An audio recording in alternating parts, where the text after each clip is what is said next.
Welcome to Healthy Living. I'm Lori Johnson. Thanks for joining us today. Our topic is the devastating mental health condition known as burnout, how to recover from it and how to avoid getting burned out in the first place.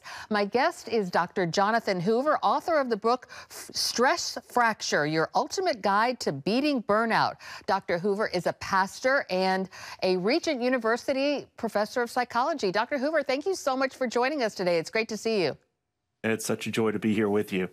So, we talk about burnout, and it's sort of a colloquial term. A lot of people think it's slang, but it's actually recognized by the World Health Organization as an actual disease. What made you get so interested in burnout, and what prompted you to write this book? You mentioned I serve as a pastor. My dad has been the pastor of the same church here in Wichita for just under 40 years, and I joined the staff back in 2010. And the church had experienced explosive growth, and everything was going so wonderfully. And my dad had been this really respected and looked up to leader, and just seemed like everything he touched was working. And then in 2010, out of the blue, he hit this wall, and it was just an emotional and physical crisis that he experienced, and it shocked us all. All of us were like, what in the world is going on? This is the guy who's always the adult in the room. This is the guy that we always look up to ask the questions. And suddenly he was dying. He was struggling with questions about, his spiritual connection to God. And he was having all kinds of worrisome physical symptoms. And the challenge was nobody could tell us what it was he was going through. Nobody was able to give us good counsel about how to help him. Fortunately, God brought him through that, and he was able to recover. But in those days, as I was sort of just trying to keep the wheels on, I was a newly minted 29-year-old pastor preaching in my dad's place. Our church was about 4,000 on the weekend at that time. So it was like trial by fire going right into the middle of that. But I kind of promised myself, when we get through all of this, I'm going to figure out what this was. I had just started studying psychology. And as I finished, my graduate work, all through that time, I was thinking, I've got to figure out what happened to my dad, and I want to learn more about it. The interesting thing is, the more I studied it, the more I found out that this has happened to so many people, leaders especially, who just go through this season where they hit the wall. And, in the old days, they used to call it a nervous breakdown. I think you can have burnout and not quite be at the point of a nervous breakdown, but that's really what it was for my dad. And that really inspired me. And so that caused me to do tons and tons of academic research. I started researching burnout academically. And that's what I continue to do to this day at Regent and with other professors across the world, actually. But one of the things that I always wanted to do was write the book that I wish we could have given my dad in 2010 that we just couldn't find. We couldn't find a resource that had the right answers. And and if you open the front flap, you'll see we dedicated it to my dad, because it is the book that I wish we could have given him back then, and the book that I hope will be beneficial to those who are dealing with burnout. It's such a painful thing. And we wanted there to be a really well-researched, if you look back at the references section, there's a ton there, a really well-researched resource on how to deal with burnout and how to prevent it, hopefully. And I'm glad that you brought out the fact that a lot of leaders are the ones who suffer burnout, because these are good people. These are people who try so hard and are working so hard. And these are the people that suffer from burnout. And it doesn't have to necessarily be your job that you drive to or go to. A lot of people, their job is at home, being a full-time stay-at-home mom or a caregiver. If you have a parent, God forbid, who has Alzheimer's or is just declining physically, and you're taking care, any type of a caregiver also is very much at risk of burnout. So you've got these people who are working so hard, and it's very tragic. And it does seem like more people are burned out these days too. How do you know if you're burned out? Well, what are the symptoms of burnout? Well, I think there are symptoms physically, emotionally, and spiritually. Physically, you're going to probably have some pain that you can't explain, muscle pain especially. So you're going to have, it's very common with people who are going through burnout to have neck pain, shoulder pain, back pain. It's very common to have digestive issues, indigestion.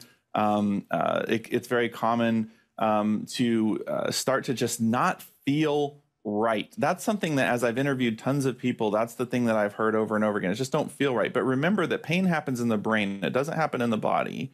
And so there can be triggers that feel very physical. I feel it in my body, and yet it's really happening in my brain because my brain is just so fatigued with what I'm going through.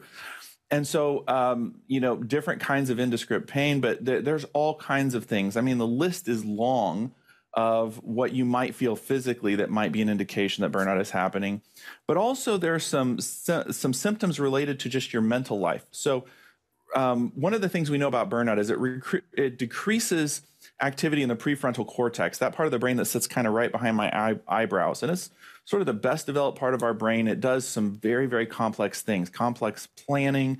It helps kind of regulate our impulses and sort of balances out our emotions. There's a lot of wonderful things part of our brain does. When we're burned out, there's reduced activity there. So as a result, I may start to struggle with working memory. I mean, all of us walk down a hallway at some point and get halfway down the hallway and go, what was I doing? What was I going down this hallway for? That happens to all of us. But if it starts happening a lot, right, that can be a sign of burnout. Getting sort of more rigid about things have to be my way. Being a little bit sharp with people or sort of just withdrawing from people can be a sign of that. I think spiritually, if you look at Elijah, right, one of the things that for those of us who follow God, one of the things that's very common with burnout is feelings of shame and feelings of failure. I'm just not being the Christian that I need to be. And even kind of sometimes I think doubting our salvation. It was interesting to me that in my dad's darkest hours, he asked me, how do you know for sure that you're saved? And I thought, are you asking me because you're worried because he thought he was dying. I thought, are you worried you're going to die and I'm not going to be saved? So I thought maybe he was asking about my spiritual condition. But then as our conversation unfolded, I realized he was asking about his spiritual condition. And I'd never heard anybody explain the gospel as well as he had. And I thought, what is going on here? But the thing about it is there's a spiritual component. There's a spiritual component of doubt and shame and feelings of failure. Remember Elijah said, he said, I'm no better than those who came before me. And so I think those are symptoms. If you want to look at what we would consider to be the prototypical symptoms within the research, we would say there are three parts of burnout. These are Dr. Maslach's model, Dr. Christina Maslach, and she's the main burnout researcher out there. That there is emotional exhaustion, which just means I don't have anything else to give anybody anymore. I don't have any emotional energy. There's nothing in the tank. There is what she calls depersonalization, and it really is just a moving away from the person that I am. I start to withdraw from things I used to love. I withdraw from work that I used to be so engaged in. And I even start to withdraw from people that I care about, just as Elijah left his servant behind when he went into the wilderness. And then finally, there is reduced feelings of personal accomplishment, or you could just think of it as feelings of failure. I begin to view myself as a failure. And when all those three things stack up together, I don't have anything more to give you. I'm sort of pulling away from who I am as a person, and I feel like I've failed. That is what burnout looks like. And you kind of see it because you see that person just get to the point where they're totally exhausted. They seem to be isolating. And then whenever you talk to them, you hear that very negative script of self-doubt and shame and failure. And when those things are the case, it's time to start getting some help, because what we know is that burnout left unto itself can lead to a lot of other mental health concerns burnout is distressing enough, but we don't want it to go to an even darker place. All right, we're going to take a quick break and be right back with Dr. Jonathan Hoover talking about burnout, how to recover from it or how to avoid it altogether. The book is called Stress Fracture, Your Ultimate Guide to Beating Burnout. We'll be right back. Welcome back to Healthy Living. We're talking with Dr. Jonathan Hoover, author of the book Stress Fracture, Your Ultimate Guide to Beating Burnout. And Who, Dr. Hoover, is most susceptible to being burned out? I think about the people, especially who were medical people during COVID, Mm, and how so many of them left the field after COVID yes. ended, and it was because they were just so burned out. And but we know Mhm. that so many, and pastors, we hear that there's a huge Yes. incidence of burnout with pastors. It seems like people Mhm. in the service field are particularly susceptible. Dr. Maslach has always said that the people who are most likely to get burned out are people who work with people. So that's a pretty broad category. But I would like to think of it this way, right? Burnout is caused by doing too much for too long, right? It is the interaction of strain and time, and that can happen in almost any circumstance. But what I mean by the strain and time thing is, Lori, if we were to ask somebody to hold a weight and just, hold it with your arm straight out there, it wouldn't even have to be much, maybe a 5-pound weight. Hey, hold this weight. How's that feel? And they're going to say, feels like nothing. It's fine. It's fine. Right. Okay, great. And then we were to say, all right, the whole time we're doing this interview, just keep holding that weight. And then we get done with the interview and be like, hey, we'll come back in an hour. While we're gone, just keep holding that weight. What will happen is they will start to hurt. They'll start to have pain. They will start to sweat. It will start to be a whole lot for them to manage. And eventually they're just going to drop that weight because it's just too much, right? So what a lot of times people think is that people get burned out because they're going through tremendous stress. And that can be the case, but it's not just stress. It's the repetitiveness of the stress. It is that wearing down of that same stressor over and over and over and over again. And we're writing these energy checks out of our energy bank account every day to take care of this sort of recurring stress. And what happens is we're not aware of how low that balance is getting. And one day we write that check and it bounces. That's what burnout is, right? It gets to the point where we used to be able to bear up under this stress, but we can't anymore. And I think one of the challenges with that is part of the shame script of burnout. We look at what we're dealing with and we think, I ought to be able to handle this, just like we might look at a 5-pound weight and say, I ought to be able to hold that. And you can for a certain period of time. You mentioned taking care of an elderly loved one, right? You may look at one day of that and say, that's totally doable. And it probably is, but you may need help the more days it is, the more time that passes, because that stress tends to compound on itself. So I would say that anybody in a position where they're under a good bit of stress and it is repetitive, cyclical stress, I think those are the people who are really in the crosshairs of burnout. And especially in our society, here's the deal, Lori, you and I both know this. We live in a society where we're lured to believe that we are infinite because we live in a society that doesn't believe in God. And part of that luring to believe that we are infinite is we do think we can write those energy checks, and they're just always going to be there. And part of our acceptance of the fact that God is God and we are not is recognizing that I do have a finite balance in that energy bank account. And that as time goes on, I really have to be careful about that repetitive stress. So that is a long answer to your very wonderful short question. I think the person that is most in the crosshairs is the person where that stress is accumulating and they may not even realize it. And, initially we think of people when they finally burn out, they quit. That, like I said before, a lot of these people, they were nurses and doctors, they're like, I'm out. And pastors, you see this a lot too. I'm done.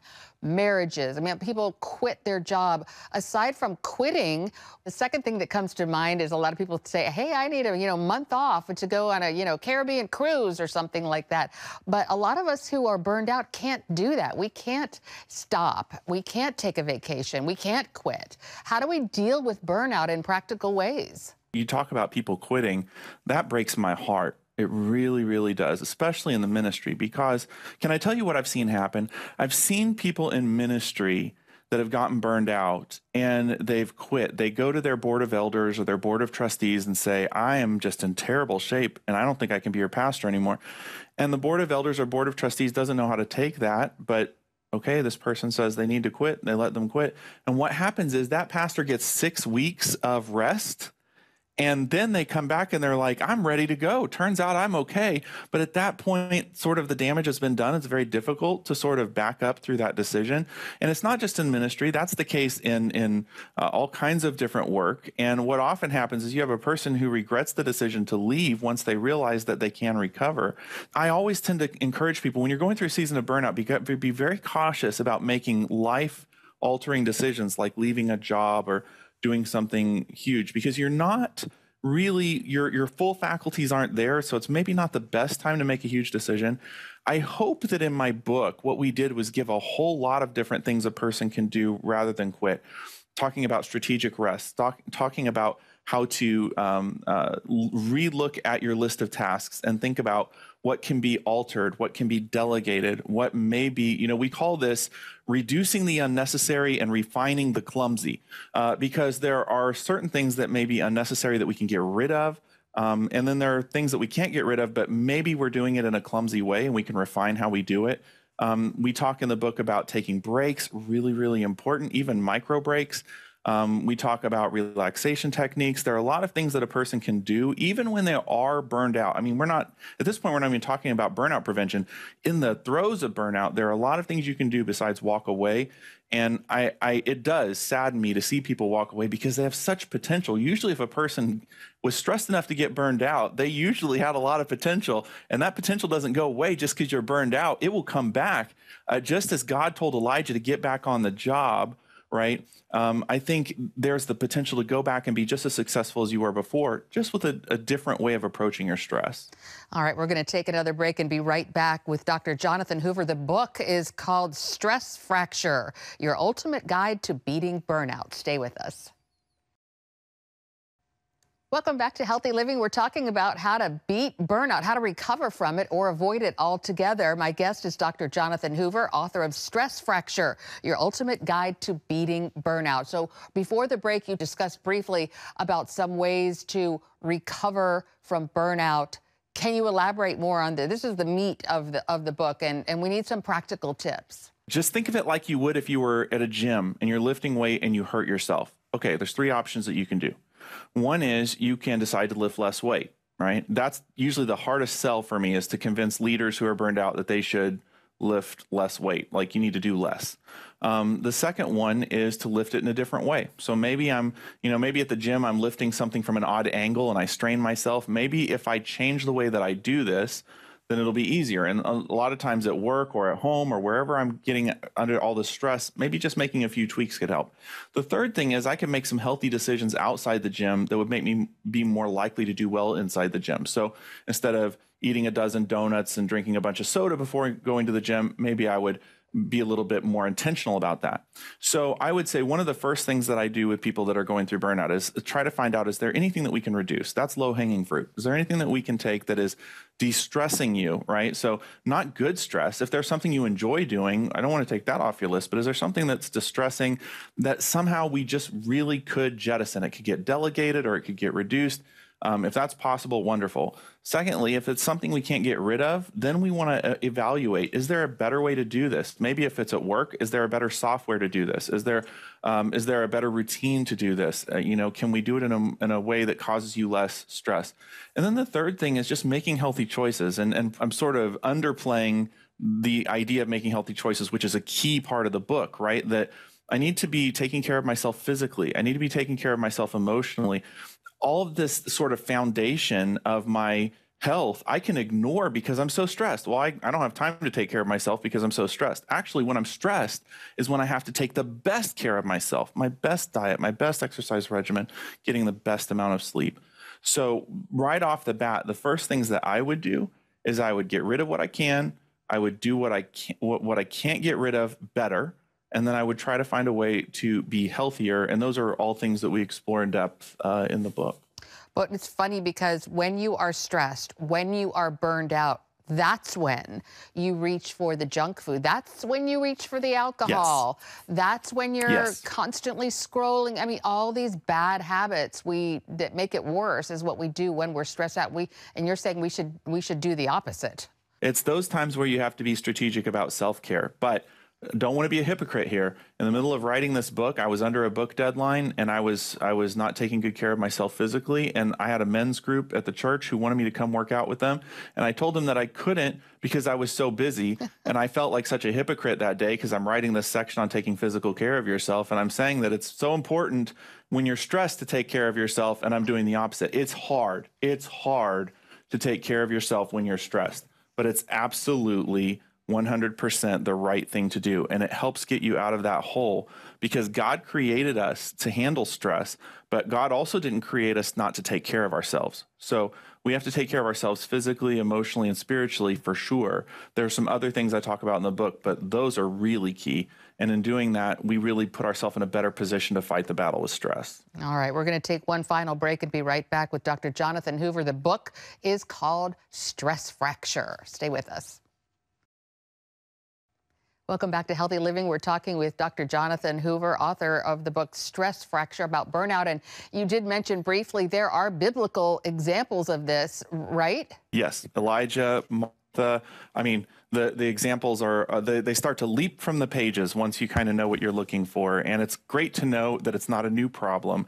And it's also great to know that God gives us guidance on what to do about it. And it is so common these days, isn't it? Isn't it estimated about 1 in 4 people are dealing with burnout? In some occupations, it's as high as 40%. So I think the number that you're stating is very good, but also conservative. Depending on how hard the occupation is, it can be as high as almost 1 in 2. So it's something that is really, really hurting us in the workplace today. It's something we've got to get a grip on for sure. And I'm so glad that you wrote this book and that we're talking about it, because people can have these feelings and not really know what they are. I think maybe they're depression, maybe I'm just tired, maybe I need something, a new job, a new spouse, a new religion, whatever. But really, it's just burnout. Where can folks find out more about this book? Where can they get the book and also find out more about you, Dr. Hoover? Oh, so kind of you to ask. Well, you can read the whole first chapter of the book if you want. If you go to stressfracturebook.com, and it's available wherever books are sold, on all the normal places. And then if you'd like to know a little bit about the ministry that I serve, you can go to newspring.org. It's a church in Wichita, Kansas that I serve. And then, of course, you can connect with me through Regent University. I know that you would expect me to say this, but it is the greatest Christian university in our country, and I love being at Regent. You can connect with me through any of those ways. All right. Well, thank you once again for being on the program and for your outstanding work. I agree with you about Regent. Thanks again for being with us. Thank you. And thanks to you viewers for tuning into this edition of Healthy Living. I'm Lori Johnson, and we'll see you again next week.